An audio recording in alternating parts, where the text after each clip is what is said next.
Hey everyone, and welcome to another episode of This Week in Wrestling on the Outsiders Fantasy Podcast. As always, we got Chadillac and other side, and Johnny Wrestling. As the opening says, at first, before I forget, for the third week in a row. Unfortunately, I do not have a can. I did not come prepared. I ran out. So Chad, thankfully, Chad has got enough for both of us. So before we begin, as always, as our opening gimmick is, let's crack open a cold one, like Stone Cold Steve Austin, and give me a hell yeah. Get this started off right. I got us both one. Hold on. I don't want to get my computer wet, but I'd smash them together like Stone Cold right now. I got my own beer. Anyway, kids, I do not condone that.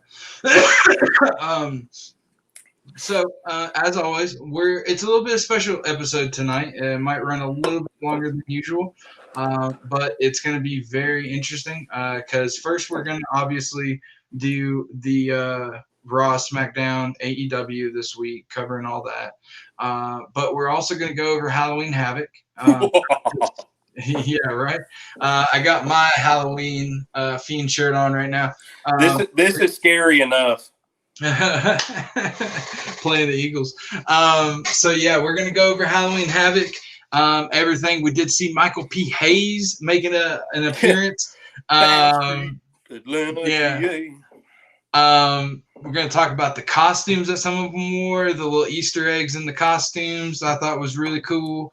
So we're going to go over Halloween Havoc. And then finally, after all of that, we're going to talk about the current, now it's not fully filled out yet, fully fleshed, but we're going to go over their Survivor Series 2020 card. So the matches that have been announced, we're going to talk about the teams, the wrestlers that have already been announced for those teams, and then we're going to give our predictions on who we think are going to fill the rest of the slots and kind of our prediction on what might happen in Survivor Series. So I know, as far as the winners, I guess, are concerned, there's not really any stories building up to it because they're mostly champion versus champion. But the stories that could develop during the Survivor Series matches, though, because we have seen that happen several times. Yeah. Anyway, so we're just going to get started.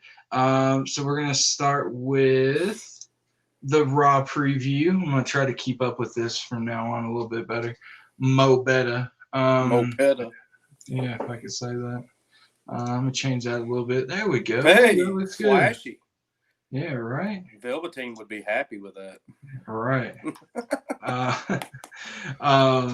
Yeah, so that's why they pay me the big bucks, $0.0. So to start us off with Raw. Yeah, I need to talk to my lawyer about my contract there. Yeah, me too. So starting off on Raw, they kicked off with highlights of the Hell in a Cell match between Drew McIntyre and Randy Orton, which, I know we kind of talked about Hell in a Cell, but just to reiterate, overall, the pay-per-view is fantastic. I definitely give it a thumbs up. I have a little bit lower expectations, but if Chad gives it his seal of approval, I know I'm right. It was not a kerfuffle. No, definitely not a kerfuffle. There was a few things that could have been a little bit different, but the main parts of Hell in a Cell were fantastic. The Randy Orton McIntyre and some match. Of the usual mistakes that you do have in a pay-per-view, like during the Bayley and Sasha match, they made it work. I mean, she had some stuff that were quote unquote mistakes or not supposed to happen, but she plays it off so well. Yeah, it was just the whole show was very organic. Yeah, they play off each other really well. Yeah, I mean, and that's really what it was. And you make a really good point that I didn't even think of. It did seem very organic because if we really break it down, McIntyre and Orton have been having a feud for so long. They've been wrestling each other for long enough now that they've both been wrestling for so long individually. Mm-hmm. When you have this many matches with somebody, you get a really good feeling. Obviously, Roman and Jay have been a part of this life their entire lives and have grew up together. So I'm and sure no they've telling how many wrestled. times they touched even before they got into WWE. Yeah, exactly. And then obviously Sasha and Bayley goes at least back to NXT, where they had one of the best female NXT matches of And all time. also, to their point, it looked more. Sorry to step on you there. No, It actually looked more organic than what it would usually like.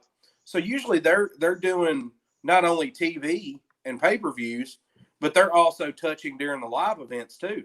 Well, they don't have live events right now, but it looks like they've not even missed a step. Yeah, so I don't know if they've been using their time off to work on their matches, because they're only working on Mondays and Fridays now at the Performance Center. And since they're in Orlando. And they're working at the Performance Center, but maybe they're actually at the Performance Center doing like choreography. Maybe they're doing their choreography, and since they do have the Amway Center rented out for like God knows how long, maybe they've been working on it during off TV hours. I don't know, but for them to have less matches than what they would normally do, it's really good. Yeah. You can tell in their promos, because neither one of them are strong in promos. Bayley's just really nice, and Sasha just can't get right for whatever reason. Yeah. She just still feels kind of awkward. But anyway. She stumbles all over herself. Yeah, and so I can see them working a lot on their matches. That shows, but they probably don't work as much on their promos. And the thing is they could be using the Performance Center to their advantage right now, because they have a promo room. Yeah. It's not the Performance Center anymore. The what's it? The Capital Wrestling Center. Yeah, CWC. Yeah, I used to work for a company called that. That's kind of weird, but anyway. But yeah, they should use that promo room to their advantage right now, since they're in Orlando and the Performance Center. Use it, work on that. Use this time to work on your weak points. I definitely can tell that Roman and Jay have been doing it, or Absolutely. if they haven't, they've just shocked the shit out of me. We'll get into Smackdown we're getting ahead of ourselves. Yeah, it's been emotional. Yeah, let's kick into Raw, man. All right, yeah, we kind of got sidetracked. So anyway, so it kicked off with the highlights of Hell in a Cell for McIntyre and Orton. Obviously, as usual, the champion that comes out, the WWE champion or the Universal champion, depending on their respective shows, they're always going to start the show off with the promo after a big match, either defending or #and new. Champion. They come out there, give their little promo, what they're going to do next, blah, blah, blah. Usually if it wasn't a one-off or a finish to a storyline, as always, you'll get the rival to interrupt. And that's what happened. Orton gave his talk. Or I'm sorry, not Orton. McIntyre kicked it off, actually. Trying to... I'm just completely kerfuffled that one. I was thinking about some different. Anyway, regardless, I was thinking about Moment of Bliss. Anyway, so McIntyre came out there, lost graciously as a champion, said that there were no excuses. Randy just got the best of him. He did. I don't know if you guys caught it, but he did rip off Rocky.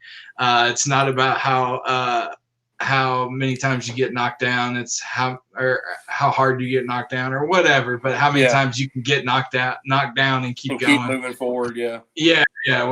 It's not how hard you can, it's how hard you can get hit and keep moving forward. There you go. Yeah.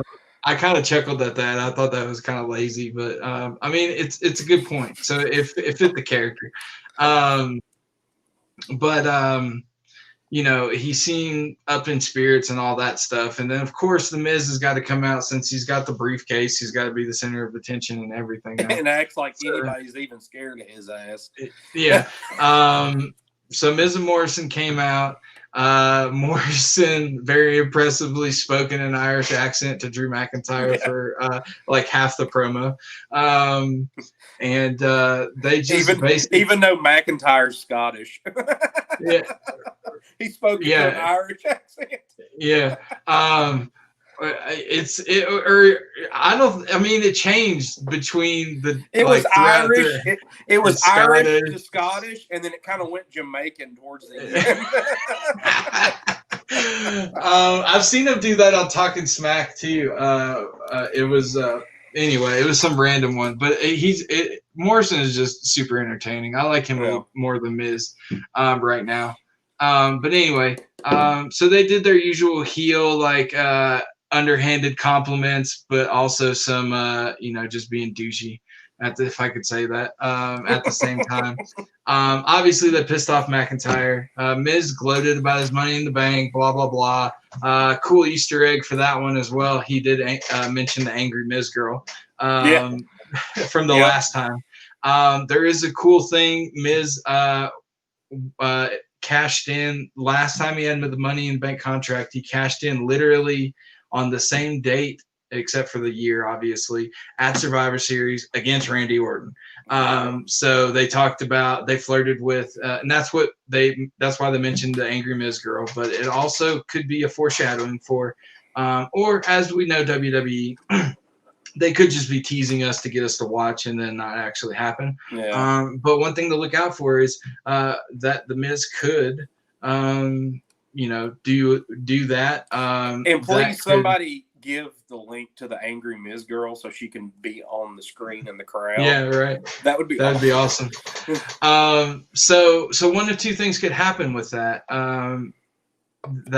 Before we finish how the segment ended, there could be something to that. Either way, I can see it happening. Now, if you've watched our show in the past, one of the predictions that we've had for WrestleMania, or at least me, is that there's been talks of a 16-time champion versus 16-time champion Orton versus Cena. Winner gets 17th and the most championships of all time, as you guys know, surpassing Ric Flair.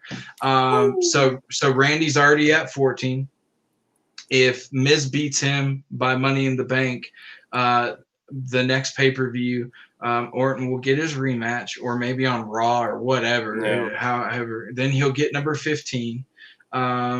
And somehow they could figure out a way for him to if Miz 16. That might be. Yeah, you got to think though. So Miz would have his shot. Yeah. But then also McIntyre's got to have his rematch. So you could get that working out. And then I don't think Money in the Bank has if he cashes it in, which he'll have if he becomes champion, he'll have a rematch clause. So there's technically a way. I mean, if they jump back and forth like that, they could do that. But once he loses it and wins it back, it's going to be so obvious that's what they're doing. They're trying to shove 3 more title reigns in a year, in and 2 compress months. them in 2 or 3 months. Yeah. It does sound a little bit more far-fetched than the other things that we've looked at. Orton versus Fiend, or Orton versus McIntyre again for one more time or something like that. But I still think that would be the coolest one, because I'm already seeing Roman versus The Rock at WrestleMania for sure. The way they're going with this whole tribal chief thing, I think that's the only end game. Especially, you've got to go there. And we'll get to the promo on Smackdown when we get there. We're just so excited about it. The wording that Roman used in this particular promo is 100% leading. And then I could sit here and talk about it. We'll get to it on Smackdown, but I loved it.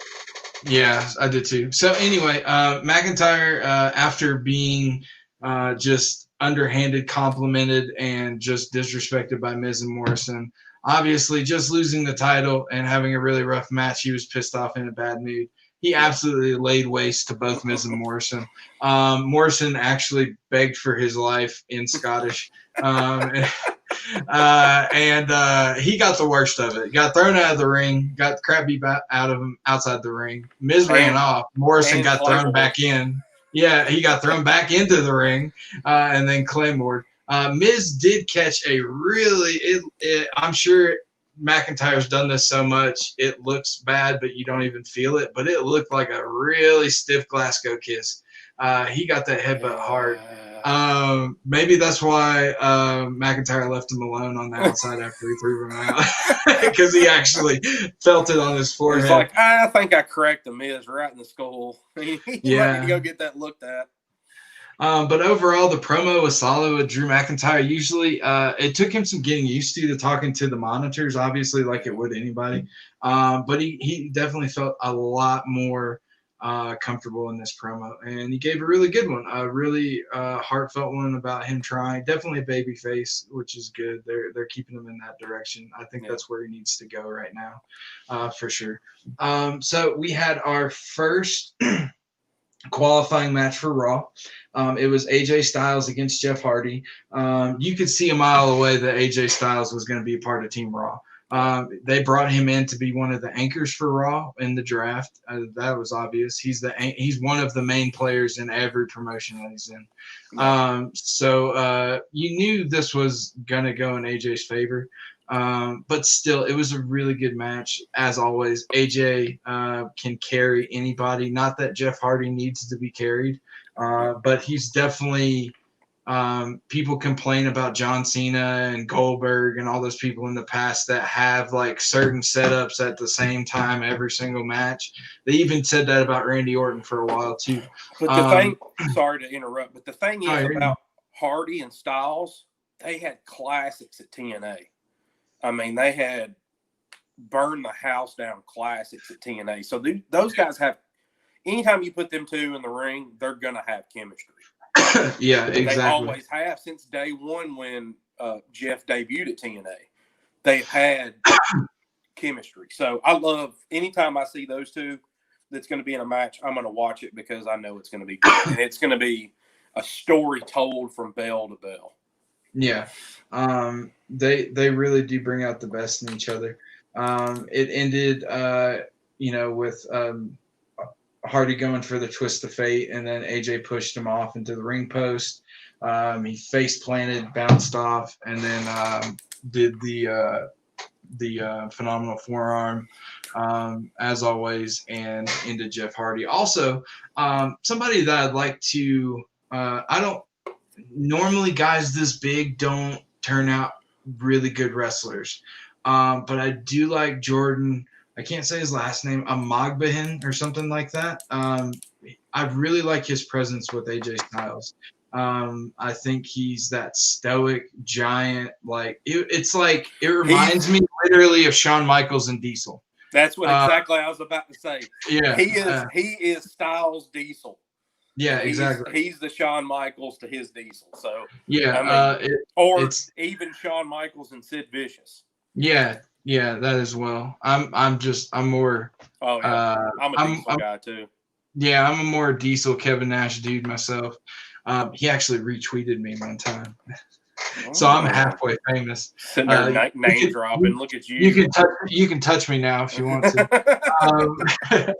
Anyway, I just wanted to give props to Jordan. I know he's not watching like anyone else, but he's definitely got a really cool persona right now. Yeah. Hopefully it turns out that he works well in the ring, but usually, as we've seen with like Giant Gonzalez and people like that, unless you're extremely athletic as a big guy like Undertaker or Big Show or Braun Strowman, Brock Lesnar, big guys usually don't work out unless they work with phenomenal smaller guys like a Shawn Michaels or AJ Styles or something like that. But anyway, the match was really good. Obviously, AJ Styles secured the first spot.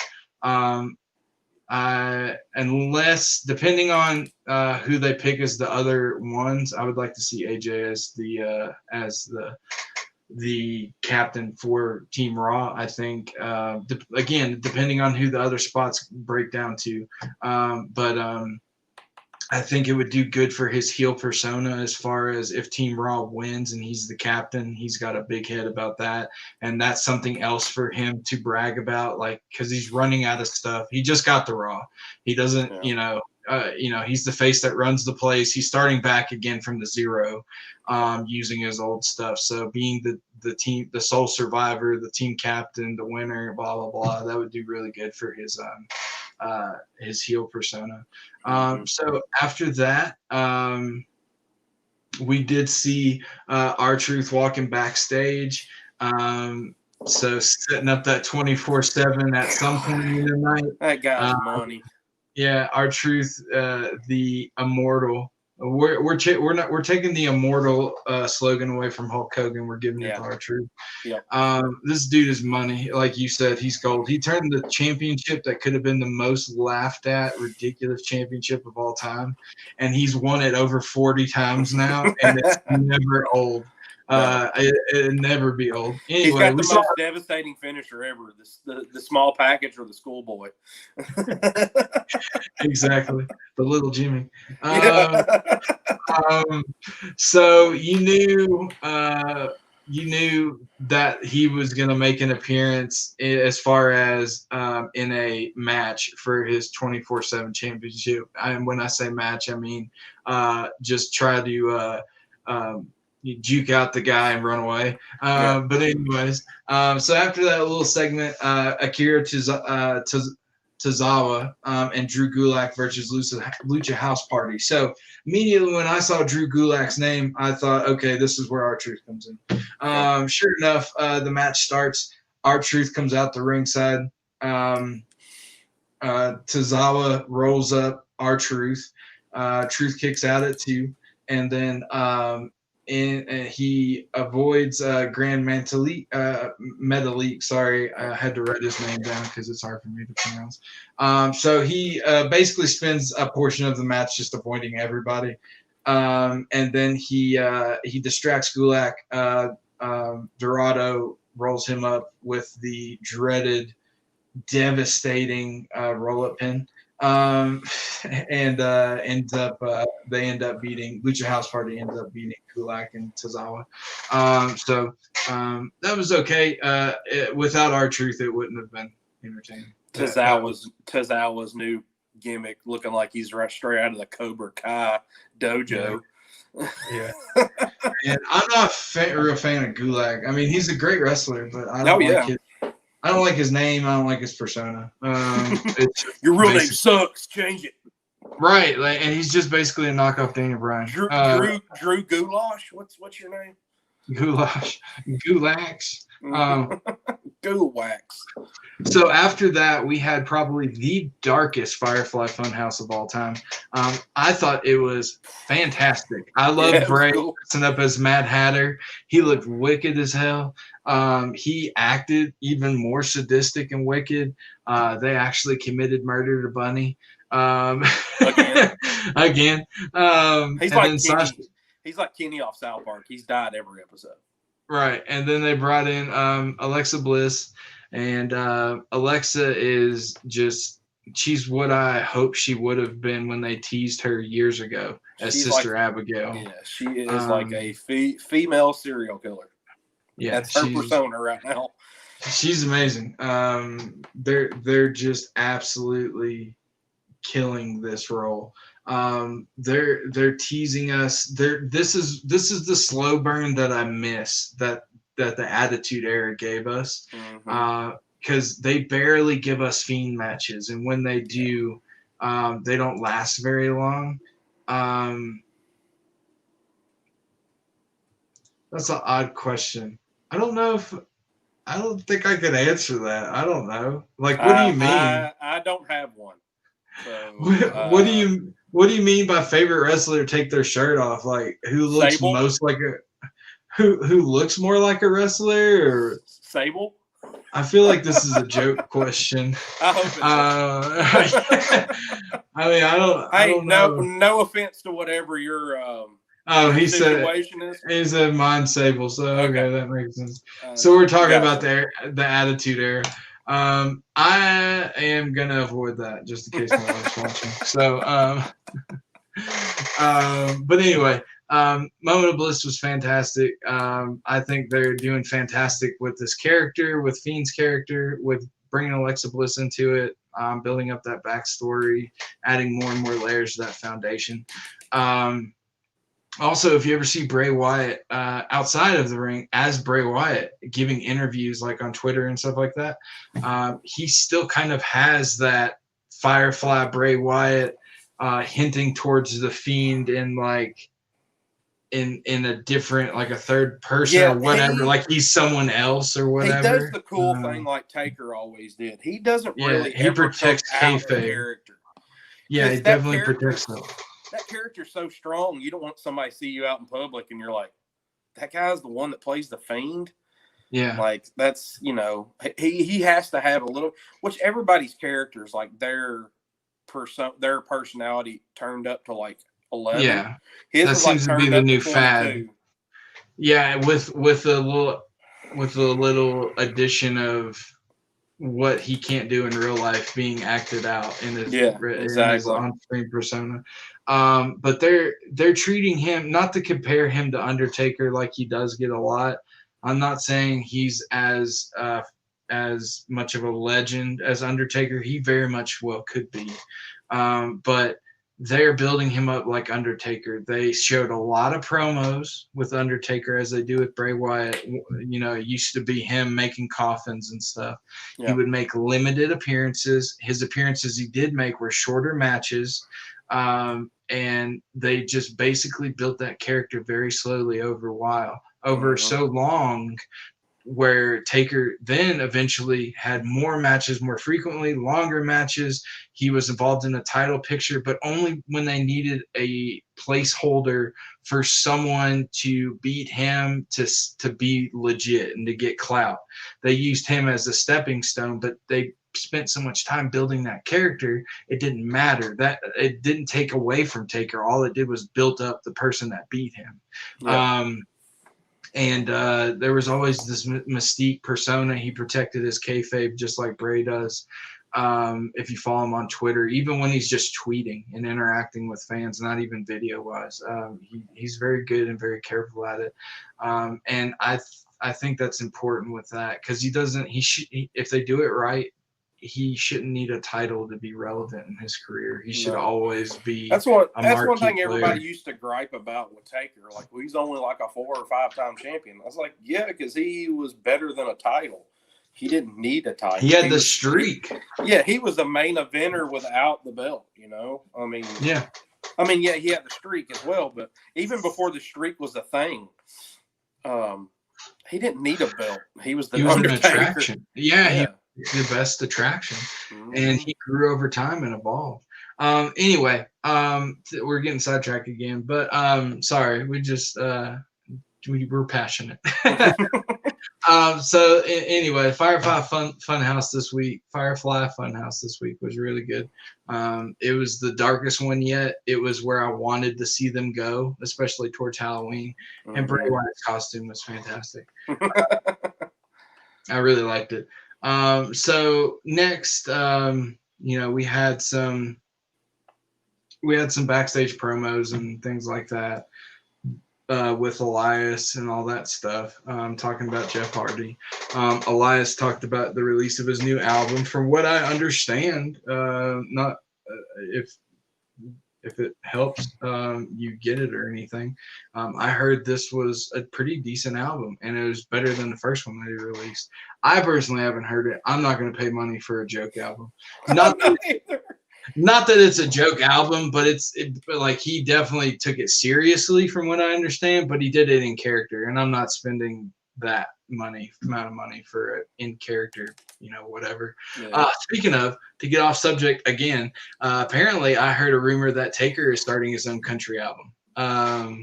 Yeah, so keep that. Taker sings and writes, and I don't know.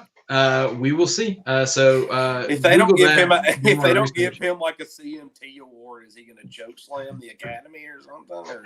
I'd love to see him get a Grammy or a CMT award and come out to his Taker music.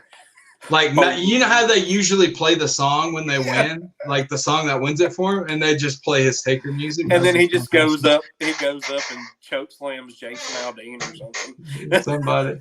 That'd be fantastic. Yeah. Yeah, I'll be on the lookout for that. So we had a qualifying match. After all that, Elias versus Keithley. Obviously, they're going for a more realistic WWE nowadays.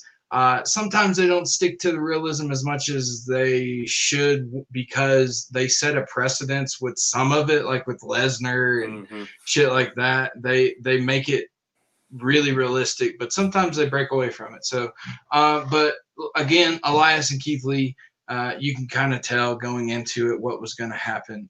Elias usually, when he comes out and gloats and shit like that, he usually loses. Number one. Number two, it's Keith Lee. He's a friggin' monster. Elias is a big old dude, but he's nothing compared to Keith Lee. Elias is not usually the most agile character, but I was impressed in this match with how he wrestled Keith Lee. He did take the spirit bomb, even though he, I believe he kicked out of it once, or he got out of it once. But he did get it a second time, and it connected. But I was really impressed with how high up Elias got, so Keith Lee could catch him.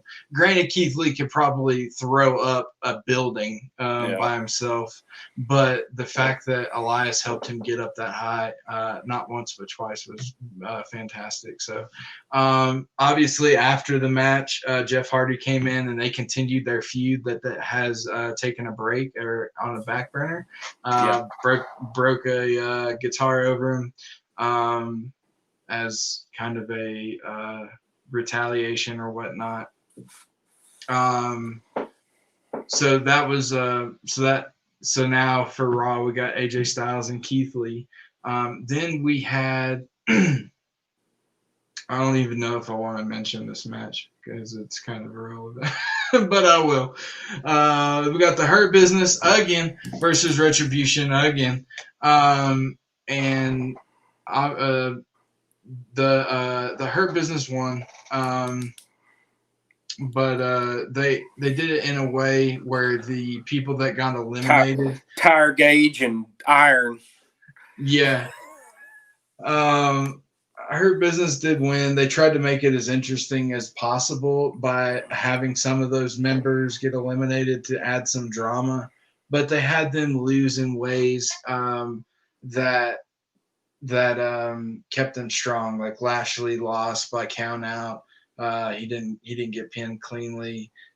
Things like that. So, and Ali eventually he got beat by Benjamin.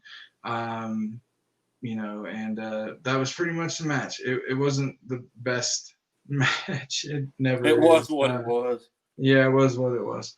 It's building up. I don't know. I don't know what it's building up to be 100% honest. I think they're going to do a Survivor Series match with them guys. I don't know. We'll see. I don't know. We'll see. I know Lashley's already in it though against. Oh, never mind. Against Sami Zayn. Yeah. So then we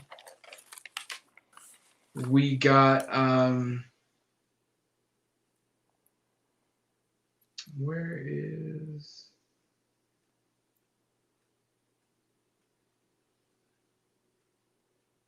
Anyway, so they announced the part of the team for the women's team Raw.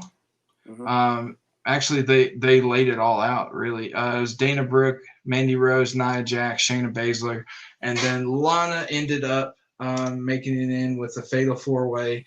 The only reason I can think of is because they need somebody to lose she's also the team captain, too. Yeah, I don't know. She won that match.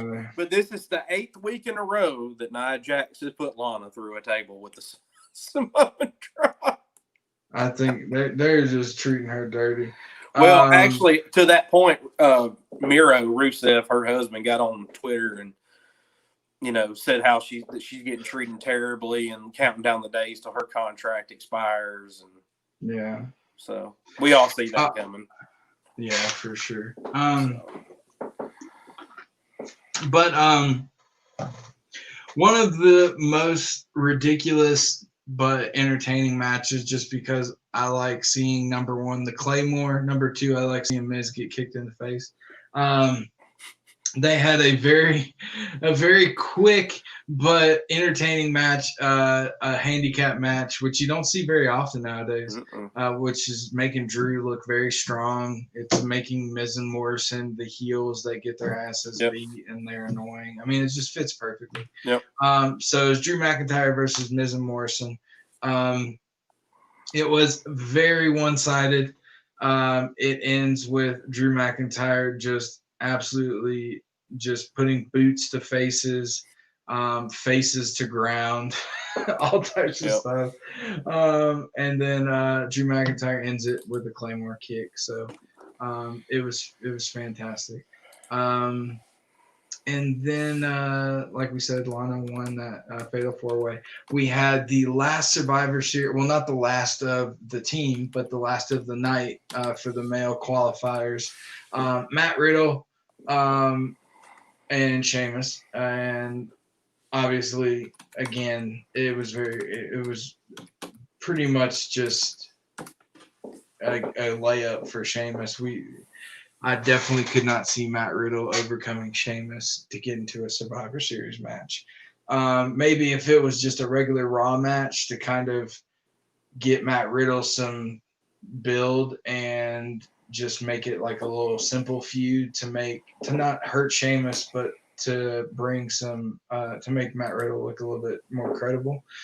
But because it was for such high stakes, you knew Sheamus was going to win that one. There were some times where Sheamus, where he kind of blew up Matt Riddle, like as far as made him look, well, not on purpose. Matt Riddle basically he was sloppy in part of the match. Sheamus did his best to kind of save part of it, but ultimately Sheamus got the win and finished out for the night at least who they were going to be picking for the Raw Survivor Series match, and then it came to finally the Moment of Bliss featuring Randy Orton, and that was interesting. I think they're trying to foreshadow a feud later on with Randy Orton and Fiend or Bray Wyatt. I don't know if it's going to be like maybe a Royal Rumble pay-per-view match, or maybe if they're building it up all the way to WrestleMania. I do not know, to be honest. I don't know where Drew McIntyre and Randy Orton fit into this picture as well, because it showed a two-way feud. And so McIntyre came out, Fiend came out. Orton talked about how well he knew Fiend.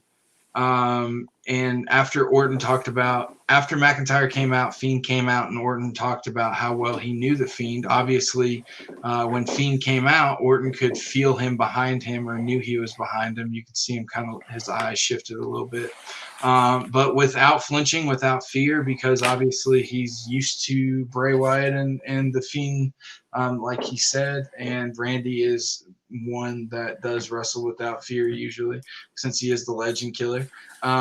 He went out and immediately started attacking Drew McIntyre, and he got he got a backdrop to McIntyre. Thought it was gonna,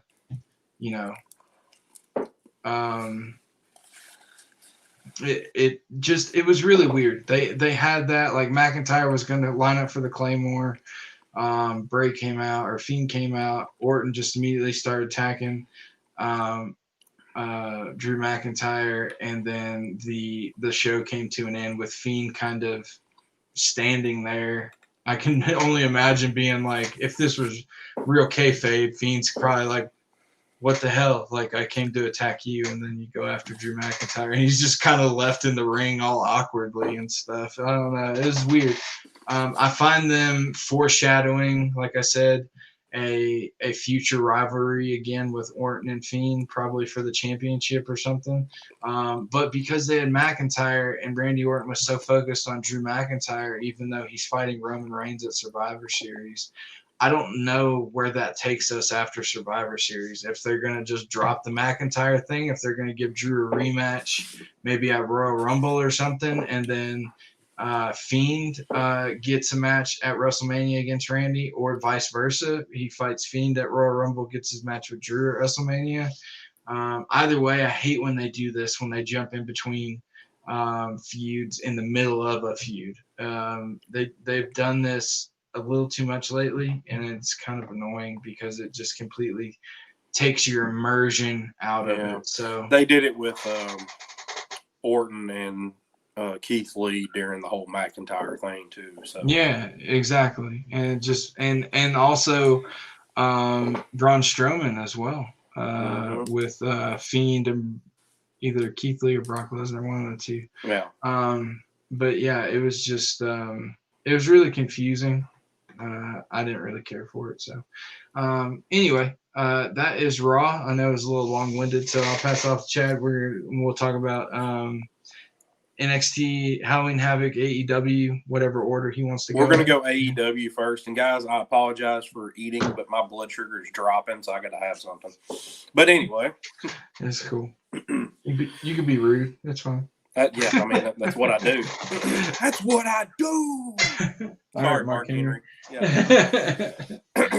So AEW, as we all know, they're doing the elimination tournament for the number one contendership for the AEW Championship. Well, this week was the semifinals. Starting off the show, you had Hangman Page versus Wardlow.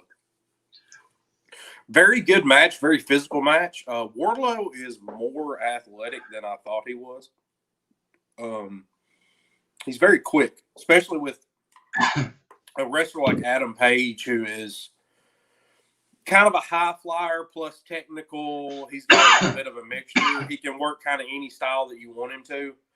Wardlow, you would just think of him as the bruiser, but he kept up with Adam Page. So kudos for him. But Adam Page advances to the finals, which we saw that coming. I did anyway, a mile away. We all knew with the whole Omega breaking up and Page breaking up what this was going to end up going to.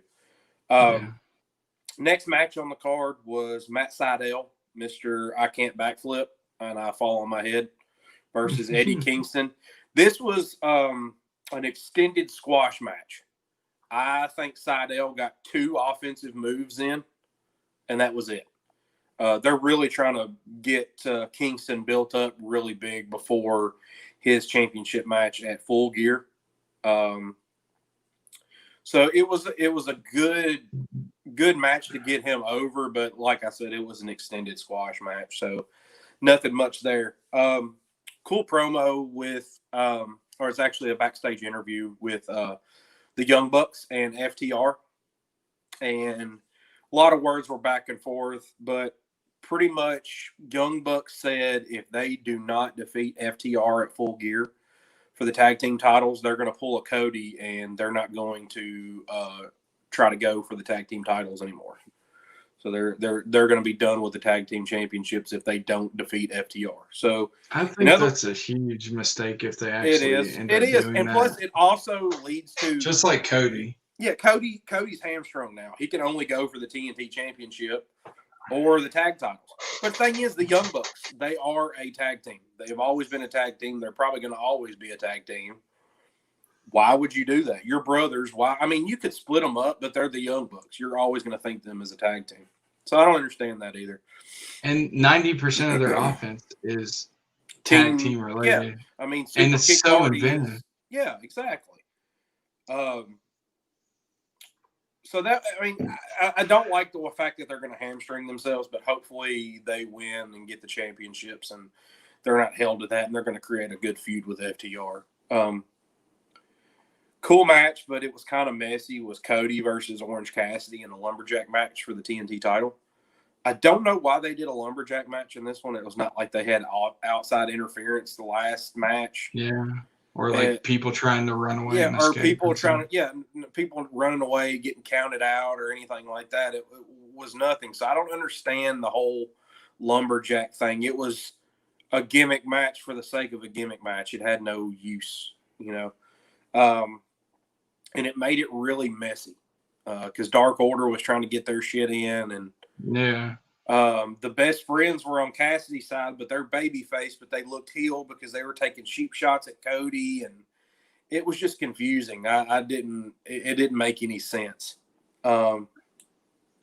But Cody wins. He retains the TNT title. VSK versus Shawn Spears, which Shawn Spears, if y'all know, is the perfect 10 at WWE. What was his? He's the perfect 10, but what was his name? Crap. Man, it's been Shawn Spears now for so long. I know, right? So anyway, the perfect 10. It was a squash match. He put his he's got this little glove that he puts this metal block thing in and like punches his opponent. But he did 2 moves and then pins VSK.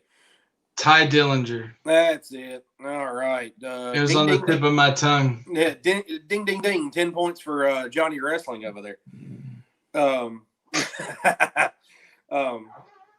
So this match was just pretty much a setup for a hit to continue his feud with Scorpio Sky, excuse me. Scorpio Sky was dressed up like a bull in the audience for some reason, and he ends up attacking Shawn Spears. That was a weird thing too. I had such high promise and things for AEW, but they're really starting to screw some stuff up. They need to fix these little gimmicky shit they got going on. It's weird. It's starting to look like it's starting to get stale. Yeah, it's looking like WCW all over again. Yeah. Shawn Spears wins. Scorpio Sky attacks him. Yeah, go ahead. But if I can step in, but this is exactly what WWE needed to kick up this Roman Reigns type feud, to kick up this McIntyre, Randy Orton, to bring Fiend into more center stage.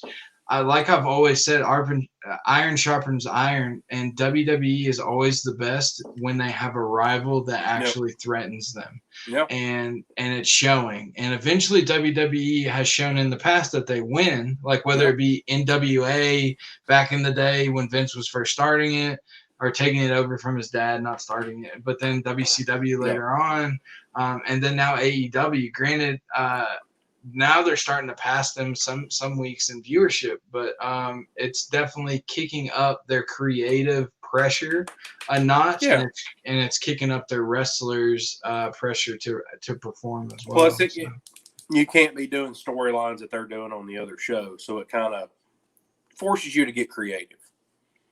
But so Rey Fenix won the first round match last week against his brother Penta El-Zero-M.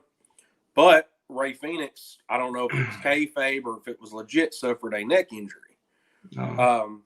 So he ends up falling out and gives his spot to his brother, Penta El-Zero. So it's Penta El-Zero versus Kenny Omega. Really awesome match. I mean, it's Penta El-Zero versus Kenny Omega. It's gonna be a match. It's gonna be what you expect.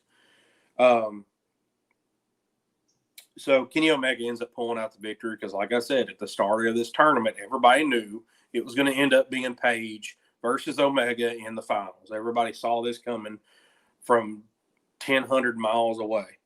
Plus, that one-winged angel is the only protected finisher. It is. Nobody. Nowadays. That is exactly right. That is the only protected finish in the business right now. So that was AEW this week. They were building up to go to Full Gear. So nice.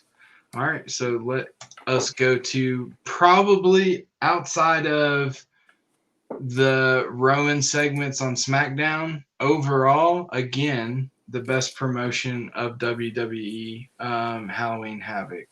So granted, it did have some things that were a little meh, but overall, it was great wrestling, like always. Great product. Pause for a cause here. No, you're good. So it started off with Johnny Gargano and Damian Priest. Yep. Yep. So they had to spin the wheel, make a deal.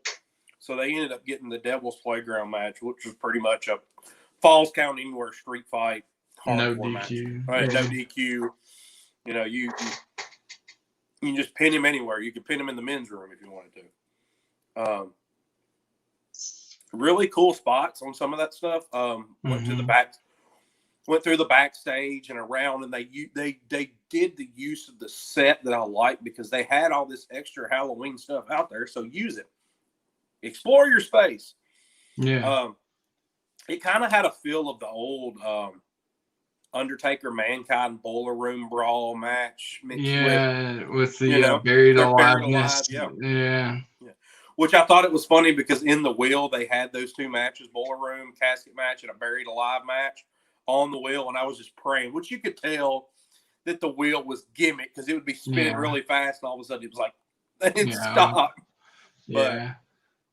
One thing I did like about it, as we hinted at earlier, the Easter eggs in this match. We knew Damian Priest grew up idolizing Sting because he does sort of like a Stinger splash. But if you noticed, he had Sting's mechanic gloves on, and Johnny Gargano dressed in his ring attire as Jack Skellington. I thought that was pretty cool from Nightmare Before Christmas. So. Yeah, my son loved that outfit because he's a big Nightmare Before Christmas. So, yeah. But so Johnny Gargano ends up having him on the pedestal, like this pedestal thing where the wheel is, hits him with a tombstone. A literal tombstone. A literal tombstone. Not the a literal stone. I don't know if it was made of stone or plaster. Yeah, the screen guy made a debut and gave it to him. Yeah, I know, right? And I can't remember what Priest was going for, but then this masked Scream character comes out and hits him with a steel pipe. So hits him with a steel pipe. Gargano gets him off, pins him 1, 2, 3, becomes a North American champion. Which you will see the Scream character again by the end of the night. Anyway, so coolest part of the night, and John, I'm gonna go with you on this one a little bit and see your thoughts on it. But the Pat McAfee promo was next. Yeah. So I'm gonna let you go and see what your ideas were. Well, I'm a huge Pat McAfee fan in general. I actually just learned something interesting that I'm going to explore after this is over, that apparently he does stand-up, thanks to Chad. I thought I knew just about everything about Pat McAfee's entertainment. But as we know, he came out last week and kind of showed his face and showed that he was the person that not took out everybody from Undisputed Era, but helped at least with it and took out part of the members on his own. He came out and told his promo about how, and forgive me on these dudes' names, I can't pronounce it, but he's it started off looking like he was going to be the mouthpiece and manager for the tag team of Oni Lorcan. Yeah. Danny Burch. Yeah, I knew Danny Burch, but Oni Lorcan. Yeah. One's English, one's American, and the one that has the more unique name is actually the American. But, anyways, give me 2 claps and a Ric Flair. Woo! We're not here for your amusement. Actually, technically we are. We're not zoo animals for your entertainment. But so Pat McAfee came out and introduced his new, what I thought was just the name of the tag team, with him being the mouthpiece for the brand. It's a fantastic catchphrase. As a stable name, it's hard. It's going to be kind of gravel in the daggum mouth sounding like when they're coming to the ring, and now making their entrance for the brand. I don't know, that just sounds kind of weird, but I do like the whole idea about it though. But McAfee played this delusional heel, which is what I expected him to, because of how he handled the Adam Cole podcast interview. If you saw it, that was it was something separate from WWE, but they were doing a slow burn for their match at NXT 30 or Takeover 30, sorry. But you can kind of tell he doesn't understand that he's a heel, or at least he didn't. But in this promo, he did a kind of delusional explanation that because he took Adam Cole to the limit, even after just completely disregarding all the disrespect he gave Adam Cole, he was insulted by the fact that Adam Cole didn't shake his hand and thank him for giving him a good match. Yeah. Instead, Adam Cole, taunted over him after he beat him, which is what you would expect after what Pat McAfee did to him, like, interfering in the weeks leading up to the match and stuff. So he comes out there, and then all of a sudden, Riley came out, and Kyle O'Reilly. Yeah, Kyle O'Reilly. Sorry, my brain slipped. So Kyle O'Reilly came out after the tag team, or for the brand tag team for the moment, and Pat McAfee gave their promos. A fantastic promo overall. Word for word, it would take forever to go over it, but Pat McAfee is just a fantastic promo cutter.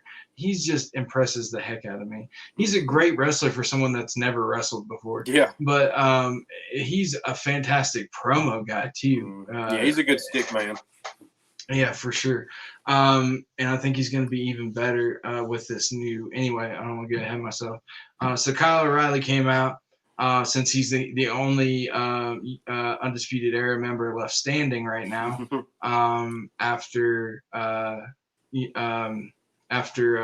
Pat McAfee admitted to paying Adam Cole to get taken out and his ribs broken, and then he also convinced him. He also helped convince the tag members to eventually join him after he again orchestrated taking out Johnny Fish, or Bobby Fish. Bobby Fish, excuse me, and Roderick Strong, and so Kyle O'Reilly came out, and then the Bruiserweight, what's his name? Pete Dunne. Sorry, I'm terrible with names today. I'm the facts guy tonight. Yeah, right. So Kyle O'Reilly came out with Pete Dunne. First, Kyle O'Reilly came out. It looks like he was gonna Tyler wrestling as punters now. It does have Pat McAfee. If you can go on YouTube and look up his WWE highlights, and there's only a few, but he gives great promos, and his match with Adam Cole was fantastic. It was. It was amazing. Adam Cole is like who I consider the modern day Shawn Michaels, just a fantastic worker. And Pat McAfee took him to the limit. Well, Adam Cole took Pat McAfee to the limit if you think about it being a choreographed like thing. But anyway, it was a fantastic match. But Kyle O'Reilly looked like he was going to be the sole survivor of Undisputed Era and take on Pat McAfee and and company. So it was kind of like this cool stand-up moment where you got respect for Kyle O'Reilly. And then all of a sudden, Pete Dunne's music hit, and he came out showing his new look because he had been gone for a little while. It looked like he thinned up and ripped up a little bit. He looked really good. He was very cut. Yeah, he looked very much in shape. And he had this malicious stare on for the brand, or towards for the brand. See, it's weird just saying it like that. But anyway, he had two steel chairs in his hand. So him and Kyle O'Reilly walked up to the ring, got on the apron. Pete Dunne, without breaking eye contact at all, just slowly handed a chair to Kyle O'Reilly. Kyle O'Reilly took it. We thought we was going to have a just beat down. Undisputed Era was going to get their revenge. That got me thinking immediately, wait, is Pete Dunne going to join Undisputed Era too? And just like, I was so excited. And then what we have now called the Seth Rollins. He got Rollins, homie. Yeah. Never step forward on somebody that's got a steel chair behind your back. Exactly. Never been the first one to step forward. So Kyle O'Reilly he steps forward in front of Pete Dunne to go swing at for the brand, and then Pete Dunne pulled Seth Rollins.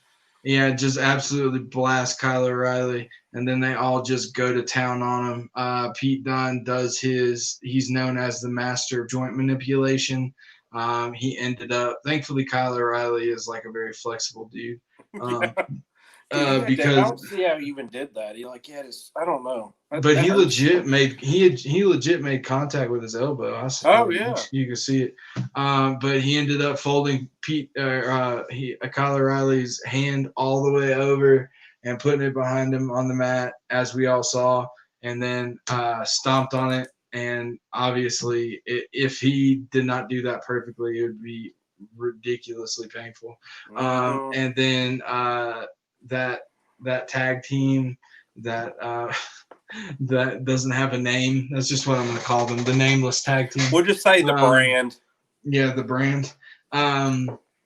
They were going to do their move, which when I first saw them and they set up that finisher, I got so pissed. I was like, really? They're going to do the Magic Killer this soon? Like, they just let the Good Brothers go. But it turns out it's kind of like the Magic Killer, but they slip the hand back over and it's just an elevated DDT. But Pat McAfee in true Pat McAfee form, I don't know if it was improv. I can totally see it being improv. But regardless, they added a very good feature that we don't usually see anymore. But a drop move onto a steel chair. So they slid it under them. They did that elevated DDT down on that chair, and they made a statement. And then they all whooped up on them. So I'm really excited to see this build. I did not see this coming at all. I thought after Pat McAfee at TakeOver with Adam Cole, I thought it was over. Yep. And Undisputed Era got a little bit stale because they were pushing Kyle O'Reilly and everyone else was kind of taking a back seat. But this just kicked up Undisputed Era to a next level, and this is going to elevate all the members of the brand as well. This is good for NXT. This is good for WWE. This is good for wrestling because eventually it's coming Adam Cole's time to move up, and they need to have Undisputed Era build strong characters outside of Adam Cole, and I think this is gonna be the stable to do it with, because they have 2 tag teams, they have 2 singles guys, and then they got Pat McAfee and Adam Cole, and then they got then I see Pete Dunne feuding with Kyle O'Reilly, and those are going to be fantastic matches. I'm excited for those. But anyway, that's how that went. Sorry, that's why I gave it to you. I wanted you to run with it. Yeah, so you can finish us off with Halloween Havoc. Yeah. So next after that segment was Santos Escobar versus Jake Atlas for the cruiserweight title. And Easter egg, Santos Escobar had on the Rey Mysterio tights from, I'm pretty sure, Halloween Havoc 97. Yeah. Something like that. I thought that was really cool. But Escobar wins. Jake Atlas, they're trying to push him a little bit. I don't think he's quite to the level of these guys yet. I say that just from personal watch. I don't know for sure like how what his pedigree is.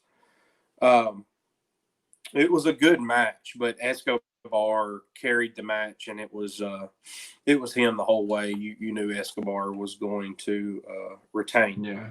So, are you looking up the Rey Mysterio? Oh no, I was. I didn't know. I was just making sure before I moved on that you didn't have something else to add. No. I was anyway. I was reading something else. So off to something that I'm going to talk about later. Yeah, off to the weird acid trip / LSD haunted house, whatever the hell. This was the definition of kerfuffle. This was a terrible, whatever the hell, whoever's idea this was. Yeah, whoever's idea this was on some major drugs or something, because this was terrible. So Cameron Grimes versus Dexter Lumis in the Haunted House of Terrors match, which looked like a crack house in the middle of Florida. It's exactly what it was. I think that's what it was. They were just driving down the road and go, that looks like a crack house. Let's throw a couple of deer heads on the wall and paint people's faces look like zombies and do a Snapchat filter on their faces, and we got a match. I do not know why WWE has now transitioned into this fad where they have to have one of these cinematic matches once a pay-per-view. It's just ridiculous. Ever since they started doing like the stuff with Bray Wyatt, I don't know. It's just terrible. Against Bray Wyatt against New Day. But actually, it was Matt and Jeff Hardy that started all this stuff at the compound match. Yeah. It started with Matt and Jeff at their compound match. With the broken. Against the Young Bucks or whatever. And then Bray Wyatt and New Day brought it to WWE. And then ever since then, you had the Swamp match. You had Taker versus Styles, which was actually the only good one. Yeah. And then, anyway. So another. Go ahead. One thing before you get started. One Easter egg in there. So his name is Dexter Lumis, right? If you noticed, he was dressed like Dexter from the TV show, like the serial killer. Yeah. He had Dexter's like clothing on and like full pant. Anyway, I thought that was cool. So this thing was a whole complete and utter shit show, and the bad thing was there was 2 parts of it. So that's the only way it got worse as they extended it. So this one's too big. I thought it was good. I thought it would have been better when they got to the ring, but no, it wasn't. No, it was just as shitty. So I'm going to hold off. I'm going to go ahead and finish on that one because nobody wants to relive that again. Dexter Lumis wins. He come to the ring with like the Walking Dead. I don't know.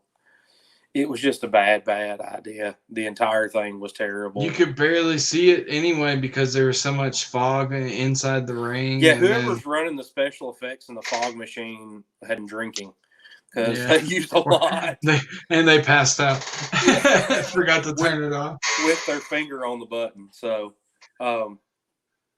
next was the Rhea Ripley versus Raquel Gonzalez match. Which I thought was match of the night. They, I think they went 35 minutes. I think that's right. Yeah. But anyway, it was a killer match. It was 2 big, strong women beating the hell out of each other. And Rhea picks up the victory, but they made Raquel Gonzalez look super strong in this. Yeah. What do you think, John? She did. She looked very athletic. Rhea Ripley, as we know, can wrestle her ass off, but Gonzalez looked really, really strong as well. Especially with her gorilla presses she does and stuff. Yeah. I think it was a really good match. But as far as women's match or just match of the night in general, the moment of the night was the Pat McAfee promo and stuff. Yeah.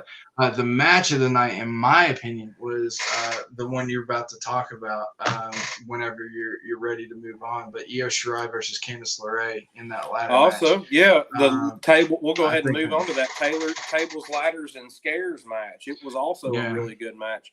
And I'll actually, if you want to, take the lead on that one. That was a great match. I mean, really, the short and sweet condensed version. It was just an all-out what JR would call an old-fashioned slobber knocker. They impressed the heck out of me. So obviously it's the TLC match, but the belt was suspended above the ladder. Io Shirai's entrance from the beginning was fantastic. It was way better than all of her her regular one. It got me super pumped. Candice LeRae looked pretty wicked with her new makeup and stuff that she had. But they just beat the absolute dog shit out of each other. They did. Candice LeRae goes through a ladder just like Jeff Hardy did a the couple spot pay-per-views. With the double spot with the two tables. The tables. Cool. Yeah, the spot with the tables was fantastic. Like, these girls put everything on the line. And it wasn't usually, TLC, the pay-per-view, they have those matches just for the sake of having those matches. But this was cool, and it seemed more organic because of the spin. But at the same time, or like the spin before, however they got to this. Spin the wheel, make a deal. Exactly.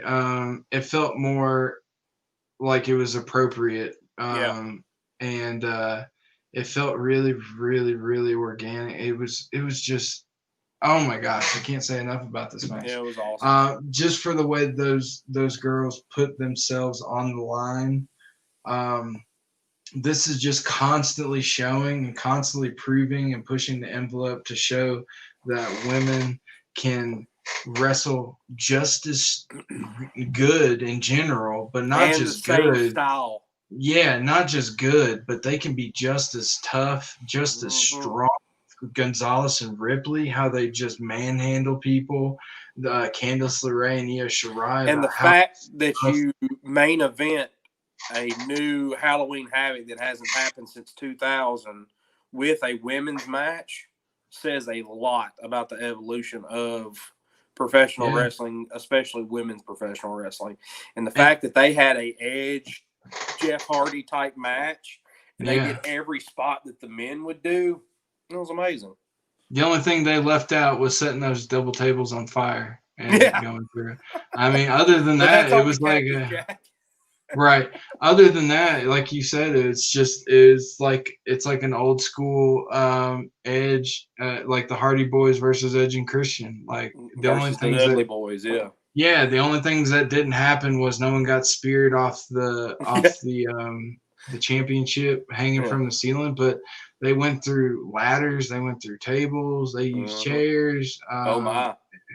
Yeah, it was fantastic. It was a really good. So match. Io Shirai retains, but it was a great match. And then, but to my point earlier, the Scream character shows back up and attacks Io on that one, and she ends up getting attacked back. But we'll find out this coming week on who that was. Obviously, it's somebody that's trying to get into the Gargano way, the family or whatever. So I think it's two different people, because the first one in Johnny's match was, you could tell, had a lot more definition and was bigger. And then it was a smaller stature person in the women's match. So it could be another couple. Could be Maria Kanellis and her husband. You never know. Yeah. I wouldn't be surprised. We haven't seen them in like 2 years, it feels like. But yeah, so that, again, it was a great pay-per-view, and it continues to prove why NXT is the best brand. They're original, but they also pay homage where homage is due. So anything else on that before we move on? That's it for Halloween Havoc. All right, cool. So it is time for Smackdown. So we started with it. It seems like I keep repeating myself, but again, one of the best one of the best promos Roman has given. He just gets better and better every freaking week at giving these promos. Is. And Jay is as well. I don't want to take anything away from Jay. Like, it's like Jay is trying to get auditions into Rock's movies for real. And in my opinion, he could do it. He was believable. The opening promo segment was so powerful. You can tell Jay was resisting in the beginning. saying that he hated Roman, and he was so just angry and resenting towards Roman. But Roman played this all forgiving thing, all powerful, just the head of the table type tribal chief. That's the only way you can describe it. He talked about how his dad came out there, Jay's uncle, I'm sorry, and how they ceremoniously presented him with basically the I guess their equivalent of the crown to the family. And he talked about how he is the head of the family from the elders all the way to the sons and the kids.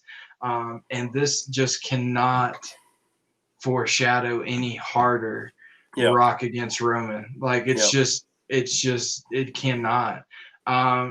Jay stayed reluctant, kept saying he hated him. Roman kept saying he loved him, blah, blah, blah.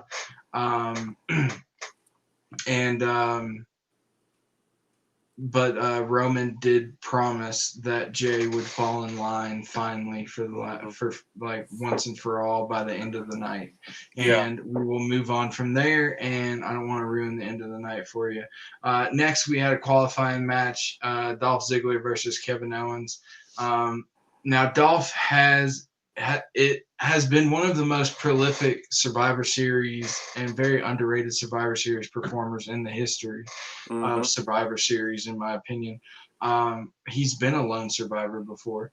I felt that they were going to push Kevin Owens on this, but I also wasn't going to be surprised if Ziggler actually pulled off a win, because Owens might have, gone into a feud somewhere, maybe continued with Aleister Black or something like that. I don't know.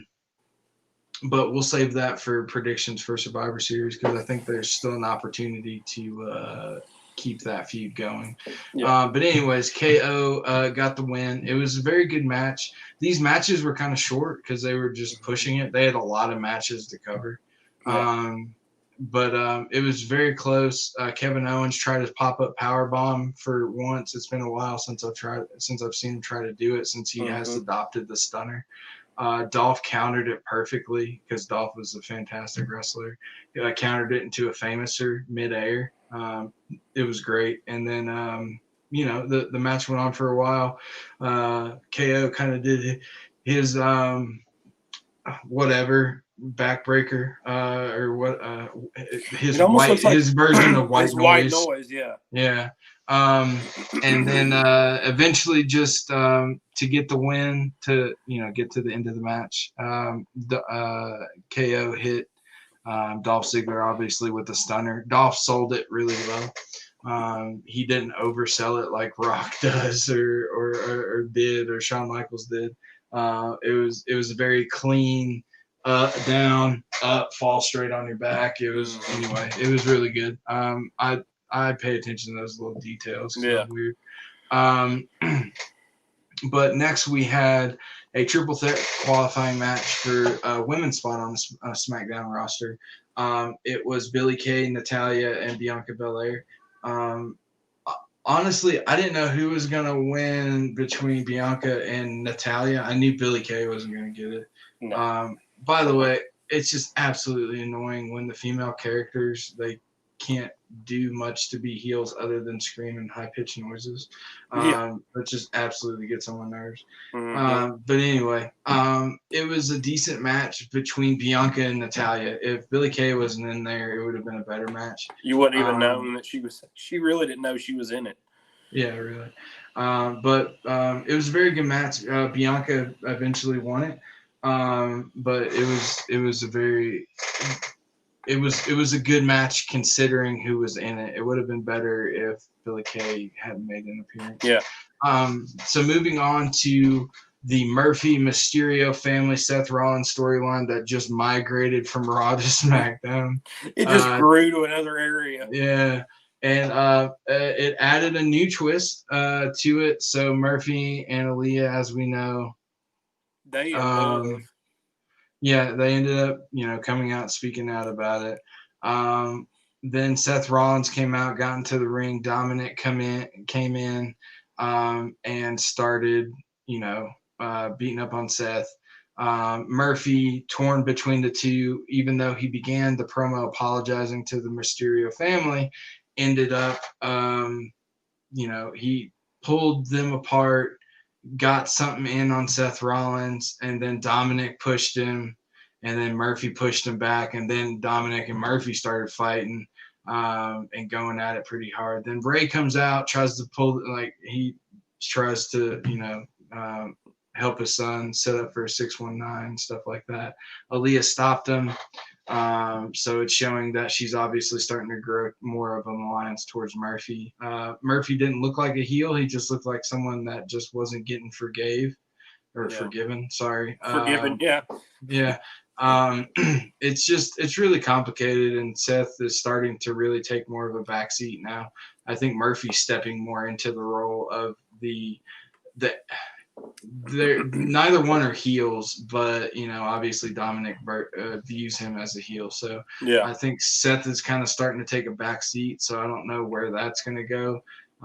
Maybe eventually after Murphy and Dominic come to some sort of agreement after, I'm certain, maybe a match or two, then it might turn into a Murphy Rollins type of thing at a pay-per-view down the road or something like that.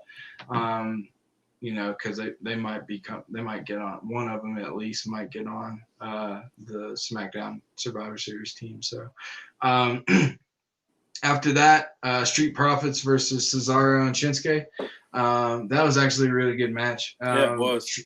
Street Profits continue to impress me, even though I don't really like their gimmick. But if they like it, it's fine with me. I just find it very stereotypical and awkward. Yeah. But they're fantastic wrestlers. And Cesaro and Shinsuke are just complete pros. One thing that I really loved is not Dawkins, but Montez Ford. He got thrown literally almost behind the first set of monitors by Cesaro. Cesaro is just a freaking monster. He ended up getting like 3 rows of screens up in the air and then coming down. Yeah. It was ridiculous. But anyway, the Street Profits won because Montez Ford jumps like 50 feet in the air and does a frog splash. Yeah. So I can only imagine you can't breathe for like 20 minutes after that's done. Overall, it was a very well put together match. Bayley challenged Sasha Banks. Sasha came out there, gave a short promo, kind of kerfuffled it a little bit. She's not that great at promos, like we said earlier. And neither is Bayley, but for a different reason. But she cut a promo, kind of, did her thing that champions do right after they win. Kind of, confidently gloat in a babyface way. Bayley came out, obviously, bragged about her 380 straight days as champion and demanded a rematch, but they're doing it on on SmackDown next week, which tells me that they're just going to tie this feud up in a bow. Usually when that happens, the rematch on just a regular cable match, the ex-champion won't win their rematch. They don't have any more rights to re-challenge the champion unless they, usually attack them so many times that the champion finally gives in, that whole cliche thing. So I think Bayley's going to lose next week, and they're going to put a bow on it, and then Sasha's going to be finding herself up against somebody else. The final match of the night, which was really good for different reasons. We saw Daniel Bryan looking more and more like a dad as the weeks go on. The only thing it missed is he should have came to the ring in his white New Balance or white Nike Air Monarchs. Yeah, right. One cool thing that I did notice about his attire, since he is from Washington State, obviously he's a Seahawks fan. He was not only wearing their colors, but he on his knee pads and his kick guards and part of his tights, he did have the Seahawks helmet texture with Oh, the okay. Seahawks colors. A little bit darker green, not the highlighter Yeah. green, but he did have a cool little homage to them. Jey Uso ultimately defeated Daniel Bryan, making one of the last qualifiers of the night, not total, Yeah. for the SmackDown Survivor Series championship or the match. Yep. But it was a good match. Obviously, it's Daniel Bryan, it's Jey Uso. They put on good matches. It was really good. But what overshadowed the entire match, and regardless of how good it was, Roman came down halfway through. Did not interfere, just stood there, watched, spectated. Excuse me. And then after Jay won, Roman got in the ring and basically just stood him down and just stared at him in the ring and just looked at Daniel Bryan. And Jay stood there for a second. And you saw this little switch kind of flip. He got angry. And from what it looks like, he turned heel by what he did, his actions. But so what his actions were, obviously he hit Daniel Bryan a few times, ended up super kicking him, all that stuff. That's what his actions showed. But what his face showed and the way he gave his little promo at the end, saying, that I understand now and stuff like that. Just the way it felt to me, it's more of he's regretting his actions, but he's doing it to get closer to Roman, in order to, strike Roman at his heart. You know what I'm saying? Like, I feel like I feel like where The Rock comes in at is Jay's going to keep this persona up, like he follows Roman. And he's going to sacrifice his integrity and all that stuff just to stay close to Roman so that when Rock comes, Jay can help Rock. I see it probably being a tough match for Rock, and they might make it seem like The Rock's going to lose or whatever. And Jay's going to be in Roman's corner with Paul Heyman, and then Jay ends up, because he's allowed that so close proximity to Roman, he could distract him and the Rock could pull off the victory. Anyway, either way, I could be dead wrong, but it's just more every week. It sounds plausible to me. Yeah, I mean, it's just if it's not their idea, then WWE gonna need to pay attention because it would work. Yeah, or just Jay is just such a good actor that he oversold it and it made it feel that way. Yeah. But just if you watch just his actions, it looked heel. But if you watch what he said and how he said it, and how quickly he went from "I hate you" to an hour and a half later, "I understand now." Yeah.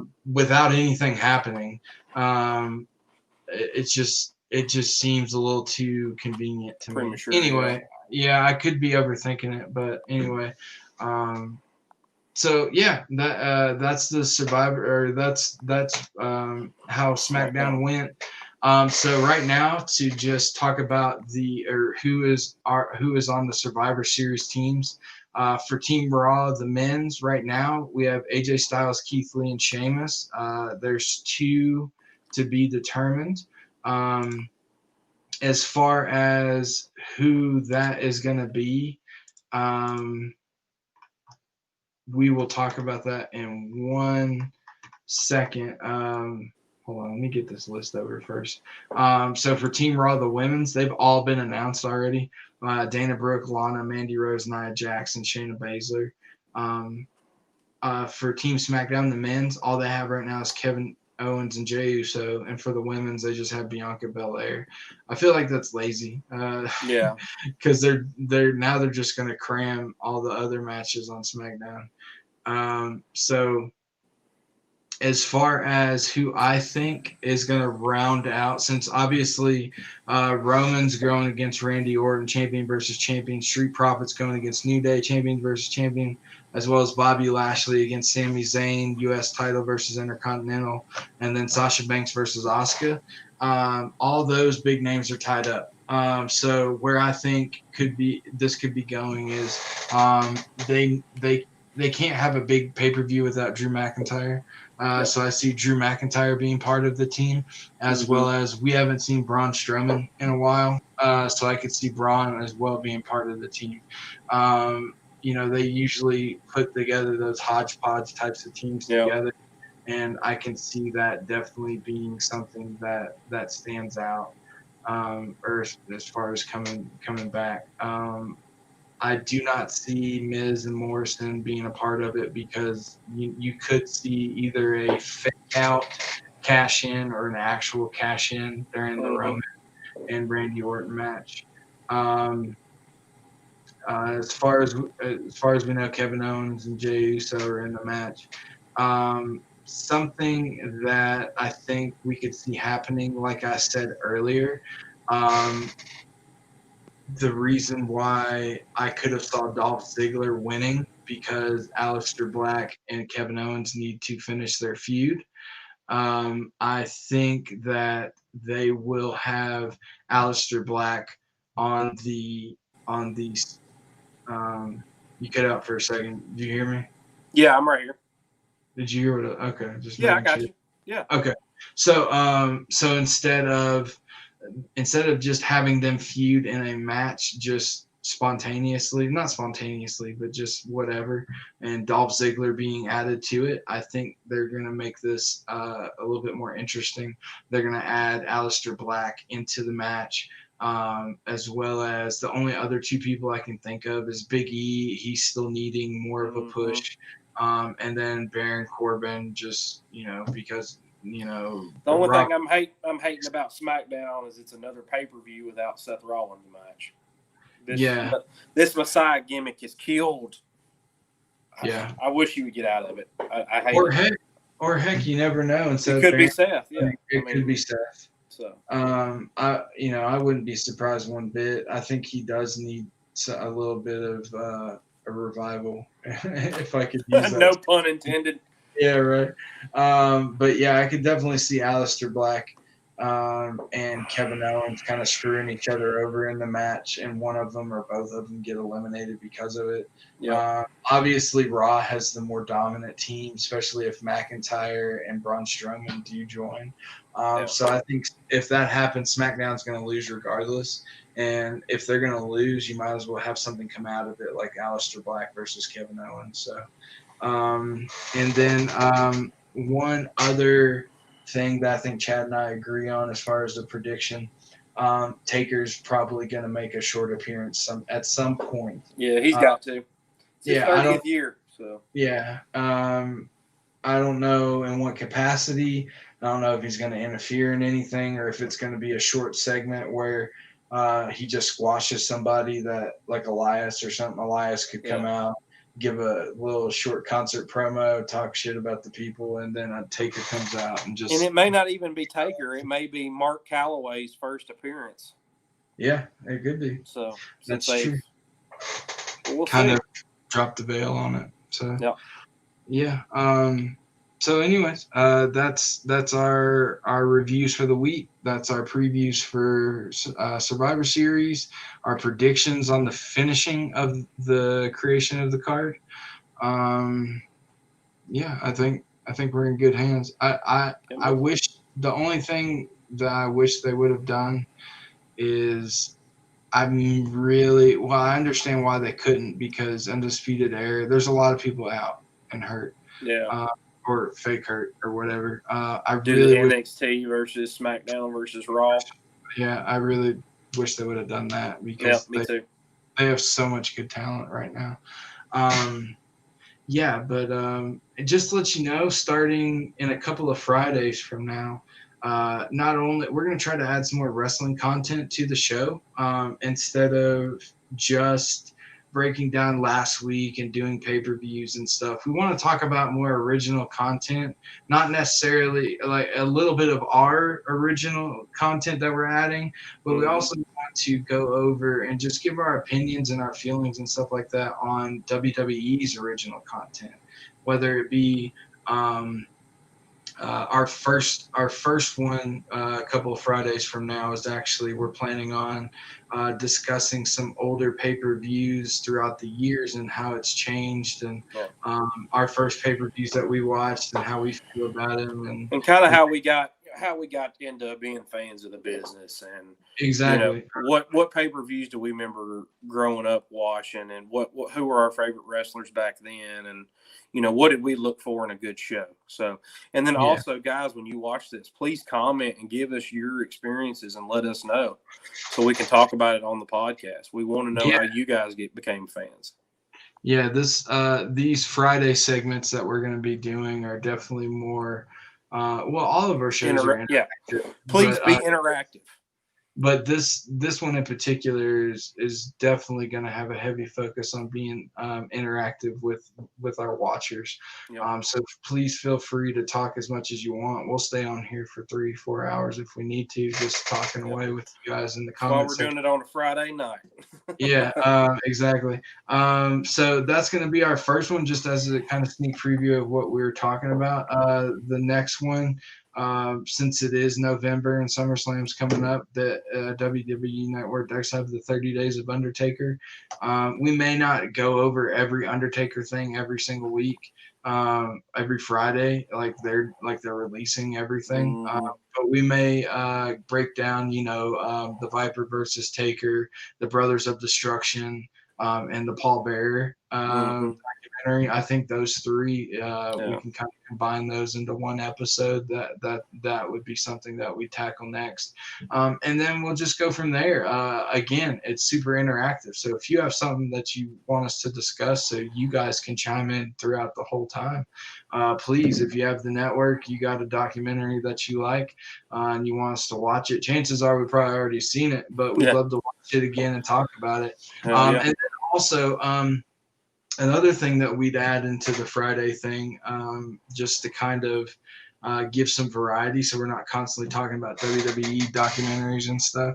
I know if you guys heard, but season 4 of the Dark Side of the Ring has been announced, and whenever that comes out, we will add those episodes in there as well, kind of review those and our feelings about them and things like that. So that's kind of our plans moving forward. We want to get some more wrestling content on here as well. I guess we do give a lot of fantasy football, but we are at heart named after a wrestling, idea, a group, stable, not just a stable, but just a thought process at the time, the outsiders. So anyway, just paying homage to that, and I think we'd be a little lazy and remiss if we didn't, put a little bit more wrestling content on here. So, anyways, plus y'all get to see more of this beautiful face right here.